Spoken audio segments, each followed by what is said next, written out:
Bismillahirrahmanirrahim. Assalamualaikum warahmatullahi wabarakatuh. Sobat-sobatku semua dimanapun sobat-sobat berada, jumpa lagi sob dengan channelnya ya DAT. Masih membahas tentang seputar ikan hias. Kali ini kita akan membahas satu media yang biasanya ada di filter akuarium kita. Oke, intro dulu sob.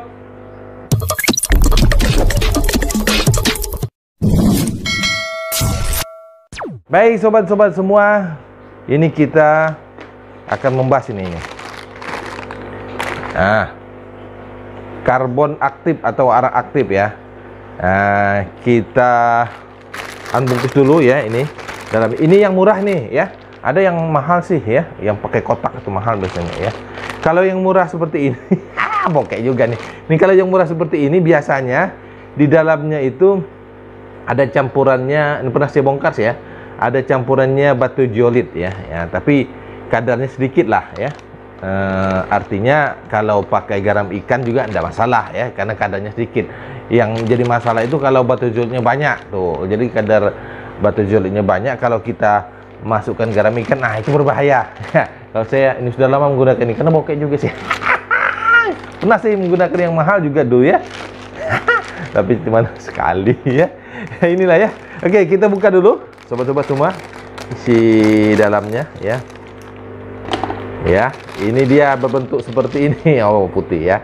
Ini kalau ini kalau dimasukkan ke dalam air, ini sudah langsung hitam ini. Ini saya tidak akan praktekkan masuk ke dalam air ya. Nanti airnya netes semua nih. Nah, ini kalau masukkan ke dalam air hitam semua, netes hitam. Nah, yang jadi masalahnya nih sobat-sobat, sering banyak bertanya di kolom komentar tentang arang aktif ya. Om, itu kok airnya hitam terus? Sudah saya cuci berkali-kali masih hitam. Sobat-sobat semua, itulah manfaatnya arang aktif itu, karena warnanya airnya hitam. Kalau sudah putih, dia sudah tidak ada manfaat dan gunanya lagi. Kita out. Kita buang ya, sudah habis masa penggunaannya. Jadi selama arang aktif ini masih mengeluarkan air hitam, tinta hitam, nah itu kita gunakan. Biasanya kalau saya, ini juga pertanyaan sobat-sobat semua ya, berapa lama Om menggunakan arang aktif atau karbon aktif? Saya biasanya menggunakan sekitar 3 bulan. 3 bulan, hitam tidak hitam, sudah selesai gitu ya. Artinya kalau sudah 3 bulan, dah lepas dah gitu ya. Nah, jadi sobat-sobat semua, kegunaan arang aktif ini ada termasuk media kimiawi. Sobat-sobat pemula nih ya. Saya sudah tahu Om. Udah, ini yang sobat-sobat pemula nih. Saya kasih tahu yang sobat-sobat pemula. Yang sudah suhu jangan dah ya, skip aja dah ya. Yang sobat-sobat pemula, ini arang aktif atau karbon aktif gunanya ini sebagai media kimiawi, kan ada media mekanis, kapas, zat mat. Ada media kimiawi nih, arang aktif, batu diolit, ada media biologis, bioring, biobol, dan lain-lain. Nah, sekarang yang media kimiawi ini apa gunanya Om? Ini salah satunya berguna untuk menyerap racun-racun yang ada di dalam air akuarium ya. Salah satunya. Kemudian juga dia bisa menjernihkan air akuarium. Artinya dia bisa membantu, bukan wah kalau begitu Om sama seperti bakteri star, bukan. Kadarnya berbeda, tapi dia membantu untuk penjernihan air ya di akuarium terutama. Kemudian yang ketiga, dia bisa menghilangkan bau anyir, bau amis yang ada di dalam air akuarium kita. Bau anyir, apakah ikan itu kalau kita pelihara ikan di akuarium, sobat-sobat semua, tentunya baunya anyir ya, amis ya. Nah, salah satu fungsinya arang aktif ini atau karbon aktif ini meminimalisir baunya tadi ya, bau amis tadi, bau anyir tadi ya. Jadi banyak sih gunanya ya sobatnya. Jadi kalau kita tidak menggunakan ini, apalagi cuma 10.000, sayang sekali ya. Saya selalu menggunakan ini di setiap filter akuarium saya ada ya. Jadi kalau filter akuarium saya itu rata-rata 3 itu sudah terakomodir semua. Media mekanis ya, kapas, zat mat, kemudian media kimiawi, salah satunya arang aktif.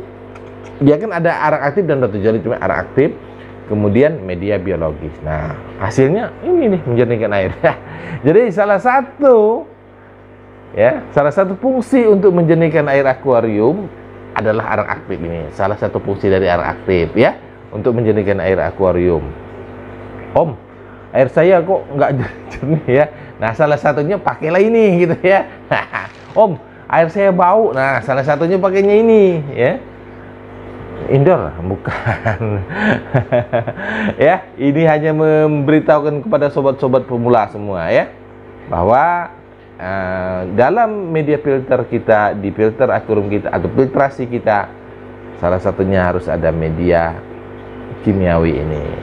Kalau ini sobat-sobat semua pakai, masukkan garam ikan, tidak berbahaya dia. Tapi kalau sobat-sobat pakai batu zolit, bagus batu zolitnya, cuman harus hati-hati kalau kita menggunakan garam ikan ya. Kalau misalnya menggunakan garam ikan terus menerus secara ya standar lah begitu ya, jangan pakai batu zolit, kita pakai karbon aktif. Tapi kalau sobat hanya, dulu saya pakai batu zolit juga, tapi menggunakan garam ikannya, kadar garam ikannya saya turunkan gitu, tidak seperti biasanya.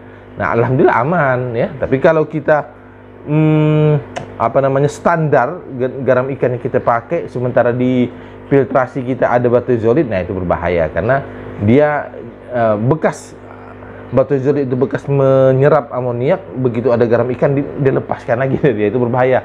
Nanti akhirnya bom amoniak di akuarium kita ya. Jadi lebih amannya kalau sobat-sobat semua menggunakan garam ikan, nah pakailah arang aktif ini. Kemudian juga meminimalisir bau anyir, bau amis. Nah, itu arang aktif bisa meminimalisirnya. Jadi bau-bauan ya yang tidak sedap gitu ya, soalnya. Nah, saya biasanya kalau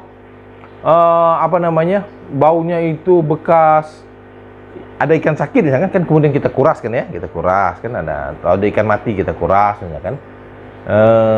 Ya saya tambahkan lagi lah arang aktif supaya cepat menghilangkan bau yang ada di dalam air akuarium kita gitu ya. Jadi trik itu tergantung kita lah bagaimana kita mengaturnya agar kesesuaian di dalam air akuarium kita itu bisa selalu terjaga dan sehat ya. Seperti ini. Nah, mencari bening, mencari jernihnya itu harus media filternya itu harus lengkap. Mekanisnya ada, kimianya ada, biologisnya ada. Ini juga ada pertanyaan nih ya di kolom komentar barusan tadi, tidak salah ya. Ada yang menyusun media filternya media biologis dulu, baru media mekanis. Nah, kalau itu saran saya nggak bagus ya. Karena apa? Karena air ngucur pertama itu dia menyedot kotoran awal, itu harus kita saring dulu, saringan kasar namanya. Nah, saringan kasar ini adalah medianya yang pas, yang bagus adalah media mekanis, kapas, capmat, itu saringan kasarnya. Kemudian boleh sahabat ke media berikutnya, media arang aktif atau media batu zolit. Baru media ketiganya media biologis. Atau sobat misalnya memilih media setelah media mekanis, media biologis dulu, baru media kimiawi, arang aktif dan batu zolit, boleh ya. Tapi yang pertama itu harus media mekanis karena itu saringan awal, saringan kasar ya sobat-sobat semua ya. Demikian sobat-sobat pemula, semoga terjawab semua. Mohon maaf bila ada kata-kata saya yang salah. Saya Eri, walau muwaffiq ila aqwamit thoriq. Wassalamualaikum warahmatullahi wabarakatuh. Tetap semangat.